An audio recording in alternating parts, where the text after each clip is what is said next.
तो दोस्तों आज से हम लोग अपना रिलेशन और फंक्शन के टॉपिक को स्टार्ट करने वाले हैं, जिसमें हम लोग पहले अब स्टार्ट करेंगे रिलेशन को पढ़ने से पहले उसमें कुछ बेसिक कॉन्सेप्ट होते हैं जिसको हमें पढ़ना ज़रूरी है, जैसे ऑर्डर्ड पेयर हो गए, कार्टेशियन प्रोडक्ट वगैरह हो गया। तो इसको सीखना बहुत ज़रूरी होता है। तो आज से अब हमारा ये सीरीज स्टार्ट हो चुका है।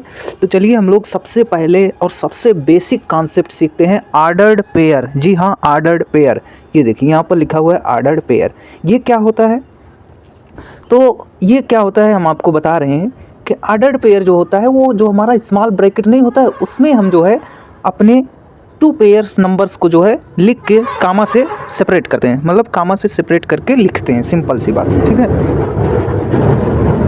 तो आप यहाँ पर देख सकते हैं, वही यहाँ पर लिखा गया है, an ordered pair refers to a pair of two numbers or variables written inside parenthesis bracket, या पैरेंथेसिस ही बोल सकते हैं, उसका मतलब ही वही होता है, and are separated by comma. आप यहाँ ये जो पैरेंथेसिस है ना, इससे कंफ्यूज मत होना यार, इसका मतलब ही होता है क्या, ये जो स्मॉल ब्रैकेट है, ठीक है। तो इसमें जो हमारे एलिमेंट लिखे जाते हैं, पहला एलिमेंट लिखा जाएगा, फिर कामा लगा के दूसरा एलिमेंट, ठीक है, बस यही है। इसको हम पैरेंथेसिस ब्रैकेट बोलते हैं, ठीक है। जैसे यहाँ पर देख सकते हैं 5,3, देखिए ये छोटा ब्रैकेट है, इसके अंदर 5,3 लिखा गया है ना, तो ये हमारा क्या हो गया, ऑर्डर्ड पेयर हो गया। A, B हो गया, ब्रैकेट क्लोज, -3, -5 ब्रैकेट क्लोज। ये जो स्मॉल ब्रैकेट के अंदर ये नंबर लिख के कामा से सेपरेट किए जा रहे हैं, ये सब हमारे क्या है, ऑर्डर्ड पेयर हैं, ठीक है। तो इसका सबसे सटीक एग्जांपल हम आपको बता दें, जैसे कि आप लोग कोऑर्डिनेट ज्योमेट्री के बारे में थोड़ा बहुत तो जानते ही होंगे, क्लास 10th वगैरह में पढ़ाया जाता है। तो कोऑर्डिनेट ज्योमेट्री में आप ध्यान से अगर देखें, जो हमारा कोऑर्डिनेट पॉइंट नहीं होता है, प्लेन, कार्टेशियन प्लेन पे जो कोऑर्डिनेट पॉइंट रिप्रेजेंट किया जाता है, वो भी किस फॉर्म में रिप्रेजेंट किया, ऑर्डर्ड पेयर। ऑर्डर्ड पेयर कुछ होता नहीं है यार, स्मॉल ब्रैकेट के अंदर जो है, जब हम अपने दो नंबर्स को कामा के द्वारा सेपरेट करके रिप्रेजेंट करते हैं, तो वही हमारा ऑर्डर्ड पेयर होता है। सिंपल सी बात है, ठीक है। तो आपको बता दें कि इसका एप्लीकेशन क्या है इस ऑर्डर्ड पेयर का।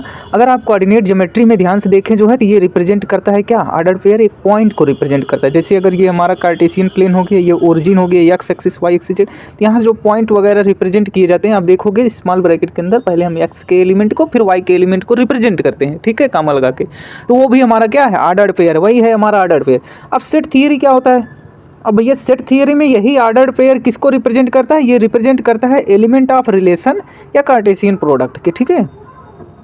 तो सेम काम कोऑर्डिनेट ज्योमेट्री में यही ऑर्डर्ड पेयर एक पॉइंट को रिप्रेजेंट करता है, जिसमें पहले एक्स का एलिमेंट लिखे जाते हैं, कामा लगा के फिर वाई का लिखते हैं। जबकि सेट थियरी में क्या होता है, ये रिलेशन के जो है, रिलेशन के एलिमेंट को रिप्रेजेंट करते हैं या कार्टेशियन प्रोडक्ट के, ठीक है। तो पहला एलिमेंट जो होता है हमारा सेट ए का होता है, दूसरा सेट बी का होता है। तो अभी हम लोग पढ़ेंगे कार्टेशियन प्रोडक्ट में, टेंशन लेने की बात नहीं। बात रही ऑर्डर्ड पेयर की, तो उसको हम लोग यहाँ पर सीख रहे हैं। तो एक बार फिर से बता दें कि ऑर्डर्ड पेयर हमारा क्या होता है। ऑर्डर्ड पेयर हमारा स्मॉल ब्रैकेट के अंदर जब हम दो नंबर्स या दो वेरिएबल्स को कामा के थ्रू सेपरेट करके रिप्रेजेंट करते हैं, तो उसे हम क्या बोलते हैं, ऑर्डर्ड पेयर बोलते हैं, ठीक है। कि हम यहाँ पर कुछ नोट लिखे हैं, नोट देखना क्या है कि in mathematics N ordered pair denoted by small bracket A, B। मतलब मैथमेटिक्स में हम ऑर्डर्ड पेयर को ऐसे, तो ये तो अभी हम लोग सीख के आ रहे हैं, वही लिखा गया है यहाँ पर, कुछ है नहीं, बस इसमें थोड़ा सा और की पॉइंट है जिसे आप लोग देख लेना।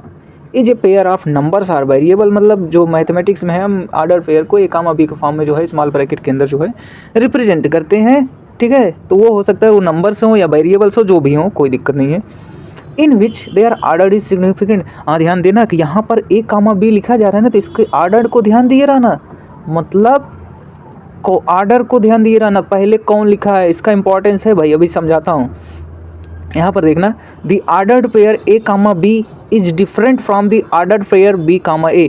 मतलब जो हमारा ये A, B लिखा गया है ना, ये A, B, ये B, A से हमेशा क्या होता है, डिफर होता है। कहने का मतलब क्या है कि A, B, A के तभी इक्वल हो सकता है जब हमारे A और B आपस में एलिमेंट क्या हों, इक्वल हों, ठीक है। जैसे 3, 5 डजेंट इक्वल टू होगा 5, 3 के। क्यों भैया, आप यहीं देख लो। जैसे अगर हम इस कोऑर्डिनेट ज्योमेट्री का ही एग्जांपल ले लें, इसमें भी तो किसी पॉइंट को हम ऑर्डर्ड पेयर से ही रिप्रेजेंट करते हैं। तो आप देखोगे जब ये 1, 1 है, तब तो ये मतलब जब दोनों एलिमेंट हमारे सेम है, मतलब जो A के प्लेस पे लिखा है और जो B के प्लेस पे लिखा गया है, अगर दोनों आपस में बराबर हैं तब तो ठीक है। अगर ये आपस में बराबर नहीं है तो ये आपस में कभी इक्वल हो ही नहीं सकते हैं। क्यों भैया? क्योंकि आप देखो ये 3, 1 लिखा गया है यार, ये कोई अलग पॉइंट है। और अगर आप 1, 3 इसिम कर दें तो 1, 3 पहले आप x का एलिमेंट क्या ले रहे हैं, 1 ले रहे हैं, y कितना चल रहे हैं, 3 चल रहे हैं, तो वो तो यहाँ कहीं आएगा। तो बताइए क्या 3, 1, 1, 3 इक्वल हुआ? नहीं हुआ यार, होगा ही नहीं। तो इसीलिए कहा जा रहा है ना कि आर्डर बहुत इंपॉर्टेंट करता है। आप a, b को b, a नहीं लिख सकते हो मेरे भाई, नहीं लिख सकते हो, क्योंकि दोनों आपस में इक्वल होंगे ही नहीं। और वो अगर आपस में इक्वल हैं तो ये गारंटी है कि दोनों एलिमेंट क्या है, आपस में बराबर हैं। जैसे 1, 1, 2, 2, 3, 3, a, b, b, c, c, d, d, Ram जो भी हो, ठीक है, सो ऑन।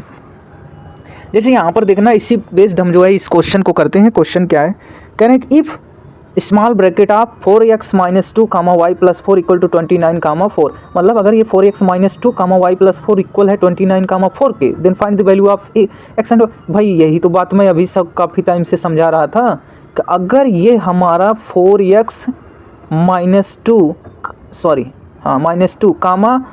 y + 4 ये इक्वल है किसके, 29, 4 के, ठीक है। कहने का मतलब ये है हमारा, यहाँ थोड़ा सा ये हो गया, थोड़ा इसे बड़ा लिख देते हैं, ओके, ठीक है। कहने का मतलब हमारा ये है कि भाई अगर a, b इक्वल टू है x, y के, तो मेरे भाई ध्यान दिए रहना कि ये जो पहला एलिमेंट है इस आर्डर पेयर का, वो इस पहले वाले एलिमेंट के इक्वल होगा, एंड ये जो दूसरा एलिमेंट है वो इस दूसरे एलिमेंट के इक्वल होगा, मतलब b इक्वल होगा y के, ठीक है। तो ऐसे ही ये हमारा, अगर ये हमारा 4x - 2,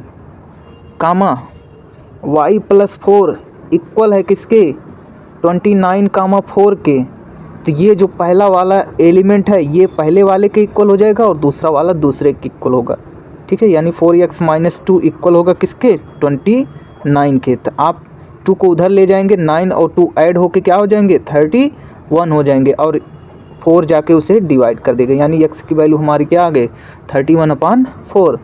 वैसे ही अगर आप ध्यान से देखें तो ये y + 4 किसके इक्वल हो जाएगा, 4 के, मतलब लास्ट वाला लास्ट के साथ इक्वल होगा और फर्स्ट वाला फर्स्ट के साथ। क्यों, क्योंकि भाई ये कह रहे हैं आपस में इक्वल हैं। अगर ये आपस में इक्वल हैं तो यानी ये एलिमेंट, करस्पॉन्डिंग एलिमेंट क्या है, एक दूसरे के बराबर हैं, तो y की वैल्यू क्या आ गई, 0 आ गई, ठीक है। तो ये ऑर्डर्ड पेयर का मतलब है यार। In contrast the unordered pair denoted by a, b ये करली bracket of a, b equal the unordered pair b, a। अरे भाई इनका कहने का मतलब ये है ना कि जैसे अगर कोई चीज़ करली ब्रैकेट के अंदर a, b लिखा गया है और उसके बाद आप करली ब्रैकेट के अंदर b, a लिख रहे हो, तो ये भाई आपस में इक्वल होंगे। क्यों, क्योंकि ये जो करली ब्रैकेट वाला काम होता है ना, ये जो करली ब्रैकेट वाला काम होता है यार, ये सेट का रिप्रेजेंट होता है। तो यार सेट में चाहे एलिमेंट को इधर लिखो चाहे उधर लिखो, इसमें कोई आर्डर हमारा मैटर नहीं करता है, लेकिन आर्डर्ड पेयर में जो है आर्डर हमारा मैटर करता है मेरे दोस्त। ये सब यार ध्यान दिए रहना, ठीक है। सेट में ये काम चल सकता है, इक्वल हो सकते हैं, लेकिन आर्डर्ड पेयर में ऐसा नहीं होगा मेरे भाई, ध्यान दिए रहना यार, क्योंकि मैं जो ये सीरीज स्टार्ट किया हूँ ना, ये बहुत डीप लेके जाऊँगा और गारंटी है यार पूरा कैलकुलस सिखा के छोड़ूंगा, चाहे कुछ भी हो जाए, किसी भी हद तक मुझे जाना पड़ेगा, कैलकुलस ही नहीं पूरा मैथ सिखा के छोड़ूंगा, ये गारंटी है मेरा, ओके। इन कंप्यूटर साइंस, जैसे ये देखो यार ना, ये जो हमारा ये ऑर्डर्ड पेयर वगैरह है, ये जो स्मॉल ब्रैकेट के अंदर हम 2 पेयर्स ऑफ नंबर्स या वेरिएबल्स को रिप्रेजेंट करते हैं मेरे भाई मेरे दोस्त, इसका यार ना अगर आप कंप्यूटर साइंस में जाके देखो ना, तो इसके थोड़ा अलग अलग नाम्स लिए जाते हैं। जैसे टपल्स हो गया, आप जब प्रोग्रामिंग वगैरह करोगे कंप्यूटर साइंस में जाके, जैसे सी लैंग्वेज हो गया, पाइथन की कोडिंग करोगे, या जावा, पर्ल, रूबी, HTML, XML जिसमें भी करना चाहोगे, तो वहाँ पे यार ना ये जो हमारा ये ऑर्डर्ड पेयर, मतलब ये जो करली ब्रैकेट होता है ना यार, इसका डिफर मीनिंग होता है। जैसे कभी टपल कहते हैं, कभी सीक्वेंस कहते हैं, कभी लिस्ट के फॉर्म में, तो ये सब इसके अलग अलग नाम्स भी होते हैं कंप्यूटर साइंस में, तो उसको आपको अभी जानने की ज़रूरत नहीं है मेरे दोस्त, क्योंकि आप लोगों को क्लास 11 12 के ज़्यादा परेशान होने की ज़रूरत नहीं है। आइए हम लोग सीखते हैं नेमिंग ऑफ एक, मतलब ये जो हमारा ऑर्डर्ड पेयर a, b लिखा होता है यार, इसका नेमिंग क्या होता है भाई, इसका ये किस जगह पे यूज हो रहा है दोस्त, उसके अनुसार से इसके थोड़े से नेमिंग में जो है अलग अलग इनको जो है इज्जत दिया जाता है। मतलब अगर आप कोऑर्डिनेट ज्योमेट्री की बात करें मेरे दोस्त, तो ये जो फर्स्ट एलिमेंट होता है स्मॉल ब्रैकेट के अंदर, इसको हम बोलते हैं फर्स्ट कोऑर्डिनेट। क्या बोलते हैं, फर्स्ट कोऑर्डिनेट। और जो सेकंड होता है उसको हम बोलते हैं सेकंड कोऑर्डिनेट। जबकि यही काम अगर हम रिलेशन में देखें जो है, तो ये जो हमारा फर्स्ट एलिमेंट होता है उसको हम बोलते हैं प्री इमेज, और जो हमारा सेकंड एलिमेंट होता है उसको इमेज बोलते हैं, या कह सकते हैं कि ए का इमेज कौन है, बी है, और बी का प्री इमेज कौन है, ए है। ठीक है दोस्त, ये छोटे छोटे पॉइंट देखते जाओ, हम आगे बढ़ते चल रहे हैं। वही जो कंटेंट अभी आप लोग पढ़ के आ रहे हो ना, उसको थोड़ा सा समरी के फॉर्म में यहाँ पर हम जो है रिप्रेजेंट कर दिए। क्या रिप्रेजेंट किए हैं, पहला देखिए वही चीज़ लिखा गया है यार, बस थोड़ा सा सिंपल वे में। अगर आप लोग उतना ध्यान नहीं देना, ये एक पेज ही रिवाइज कर लो काफ़ी है। लेकिन मेरे दोस्त हम आपको बता दें कि अगर आपको आगे बढ़ना है तो यार इतना सा जोखिम उठा लो ना यार भाई, क्योंकि यार आपको पता होना चाहिए कि वीडियो जब अपलोड की जा रही है, ठंडी का सीज़न है, हाथ में दर्द हो रहा है, पेन हाथ से चलता नहीं, फिर भी इतनी मेहनत की जा रही है, तो आप यार इतना तो उठा ही सकते हो मेरे दोस्त। तो सिम्बॉलिकली अगर ध्यान से देखें जो है, तो if A and B are the two sets then by ordered pair of element we must mean a pair a comma b such that a belongs to a comma b belongs to b in the order। अरे इनका कहने का मतलब यही है यार ना कि अगर ए बी हमारे दो सेट्स हैं तो इनका जो ऑर्डर पेयर बनता है वो ए कामा बी बनता है, जिसमें से ए जो है हमारा सेट ए, जो हमारा ये फर्स्ट एलिमेंट होता है, मतलब ए जो है वो हमारा सेट ए का होगा, और जो सेकंड एलिमेंट है वो हमारा सेट बी का होगा। या अगर आप फर्स्ट एलिमेंट बी का ले रहे हैं और सेकंड एलिमेंट ए का ले रहे हैं तो वो बी कामा ए हो जाएगा। तो भाई वो तो अभी हम लोग पढ़ने वाले हैं, वो यहाँ पर हमने मेंशन कर दिया, कोई दिक्कत नहीं। यहाँ देखना, in ordered pair A comma B small bracket A comma B, A जो होता है वो हमारा फर्स्ट कंपोनेंट कहलाता है, बी हमारा सेकंड कंपोनेंट कहलाता है। यार ये तो कब से रट रहे हैं मेरे भाई, ध्यान देना। It may be noted that A comma B is not the same as curly bracket of A comma B. ध्यान देना मेरे भाई, ये जो हमारा स्मॉल ब्रैकेट के अंदर ए कामा बी रिप्रेजेंट किया जाता है ना, ये जो स्मॉल ब्रैकेट के अंदर ए कामा बी रिप्रेजेंट किया जा रहा है ना, ये भाई साहब ये curly bracket A comma B वाले के इक्वल नहीं होता है। ये इसके जैसा नहीं होता है। क्यों नहीं होता है? क्योंकि हम आपको बता दें दोस्त, ये हमारा जो स्मॉल ब्रैकेट के अंदर ए कामा बी लिखा जा रहा है, ये हमारा क्या है, ऑर्डर्ड पेयर है। जबकि ये जो small bracket curly bracket A comma B के अंदर लिखा जा रहा है, ये क्या है, ये किसी सेट का रिप्रेजेंटेशन है। तो भाई सेट में तो एलिमेंट इधर उधर हो जाएंगे तो हमारा सेट में कोई इफेक्ट नहीं पड़ता है, लेकिन अगर इसमें इधर उधर कर दिए तो पूरा पॉइंट ही चेंज हो जाता है। एग्जाम्पल के लिए आप कोऑर्डिनेट पॉइंट को ध्यान दे सकते हो, 2,3 कहीं और होगा, 3,2 कहीं और होगा। ओके मेरे दोस्त, जैसे small bracket A comma B doesn't equal to B comma A, मतलब यही तो कब से रट रहे हैं कि ये कामा बी कभी बी कामा ए के इक्वल हो ही नहीं सकता है। अगर ये आपस में इक्वल हैं तो ये मैं गारंटी दूंगा कि भाई ए और बी आपस में क्या है, बराबर हैं। जैसे यहाँ पर देखना 3,5 डजंट इक्वल टू 5,3। जैसे आप इसको अगर आप कार्टेशियन प्लेन में ही जाके देख सकते हो, तो हमारा 3,5 मान लो 3 यूनिट हमने एक्स एक्सिस चला 1 2 3 और 5 यूनिट वाई एक्सिस 1 2 3 4 5, तो ये हमारा यहाँ कहीं आ गया 3,5। ठीक है, वैसे ही आप जब 5,3 चलोगे, ये देखो 5,3 मतलब एक्स आप 5 चल रहे हो, 4 हो गया, 3 हो गया, अब वाई कितना चल रहा है 3।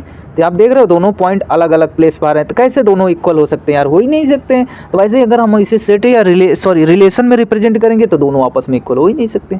तो वही कह रहा है 3,5 डजंट इक्वल 5, लेकिन अगर मेरे दोस्त यही हमारा अगर सेट में लिखा होता 3,5 या 5,3, तो भाई दोनों आपस में इक्वल हैं। सेट में एलिमेंट को इधर उधर कर दो, कोई दिक्कत नहीं, कोई दिक्कत नहीं, कोई दिक्कत नहीं। बस जैसे 2,2 इक्वल होगा 2,2, दोनों यार आपस में इक्वल है ना। ये देखो कहानी कहाँ लिखी गई थी, ये कहीं कहानी लिखी गई थी, ये लिखा गया, ये मतलब अगर ए comma B equal to B कामा है तो इसका मतलब ए इक्वल टू बी, तो देखो ये कहानी पूरी सेटिस्फाई करे। ठीक है, आगे यहाँ पर देखना, कह रहे हैं कि if A comma B equal to P comma Q. भाई अगर ये आपस में इक्वल हैं, ए कामा बी अगर पी कामा क्यू के इक्वल है, तो मैं ये गारंटी देता हूँ यार कि इसका जो फर्स्ट एलिमेंट होगा इसके फर्स्ट एलिमेंट के इक्वल होगा, मतलब ए इक्वल टू पी होगा, एंड इसका जो ये सेकंड एलिमेंट है इसके सेकंड एलिमेंट के इक्वल होगा, मतलब बी इक्वल टू क्यू होगा। मतलब ए कामा बी अगर equal to P comma Q है तो ये करस्पॉन्डिंग एलिमेंट आपस करस्पॉन्डिंग, मतलब जो फर्स्ट पे है वो फर्स्ट वाले के इक्वल होगा, जो सेकंड पे है सेकंड वाले के इक्वल होगा। बस ज़्यादा दिमाग नहीं लगाने का। ठीक है,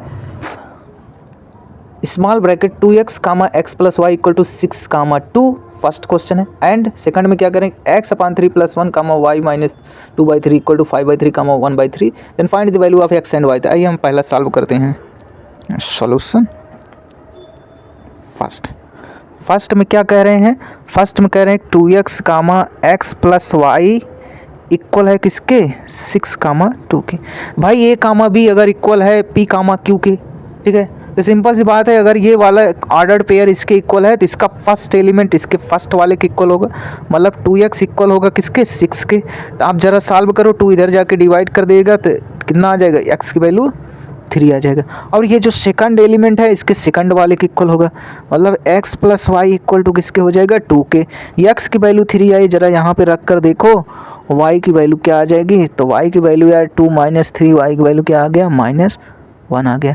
तो फर्स्ट वाले का आंसर क्या हो गया, x की वैल्यू 3, y की वैल्यू -1 आ गई। ज़रा आइए सेकंड वाले को भी सॉल्व कर लेते हैं। सेकंड में भाई साहब कह रहे हैं कि x/3 + 1 comma y-2/3 equal to 5/3 comma 1/3। अच्छा, अगर ये ऑर्डर पेयर इसके इक्वल है मेरे दोस्त, इसका फर्स्ट एलिमेंट इसके फर्स्ट के इक्वल होगा, मतलब x/3 + 1 इक्वल होगा किसके 5/3 के। तो 1 को उधर भेजो यार, x/3 इक्वल टू 5/3 -1, ये 3 इधर जाएगा, इससे मल्टीप्लाई होगा 3, 5 - 3 2/3 आ जाएगा, यानी x/3 इक्वल टू 2/3।